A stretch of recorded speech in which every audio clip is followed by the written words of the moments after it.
Hello friends, নমস্কার বন্ধুরা। পম্পি কুকিংয়ে সবাইকে স্বাগত জানাচ্ছি। বাড়িতে কিছুটা সুজি বেঁচেছিল, তাই ভাবলাম সুজি দিয়ে একটা রেসিপি তৈরি করি আর আপনাদের সাথে শেয়ার করি।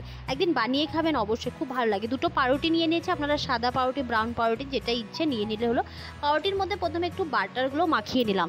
আর রেসিপিটি ভালো লেগে থাকলে লাইক, শেয়ার, সাবস্ক্রাইব করে দেবেন। এটা একটু অন্য ধরনের রেসিপি, তো সহজভাবেই কিন্তু হয়ে যায়, বাচ্চাদেরকেও দিতে পারবেন।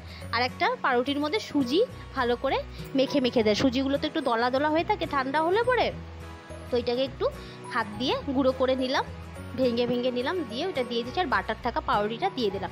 এখন এইভাবেও ভাজতে পারেন বা মাঝখান দিয়ে কেটে দিতে পারেন। আমি চাইবো যে আপনারা গোটাটাই ভাজবেন, তারপরে কেটে নিলে হলো। আমি এরকম করতে গিয়ে একটু ভেঙে গেছিলো আমার, তো আপনারা অবশ্যই গোটাটা ভেজে তারপরে কেটেও দিতে পারেন বা ওইরকমভাবেও খেতে পারেন। তো একটা প্যানের মধ্যে একটু ঘি দিয়ে দিয়েছিলাম, তো আপনারা চাইলে সাদা তেলও দিতে পারেন। দিয়ে এটাকে আস্তে আস্তে করে একটু ভেজে নিয়ে খাবেন, অনেক টেস্টি লাগে বন্ধুরা।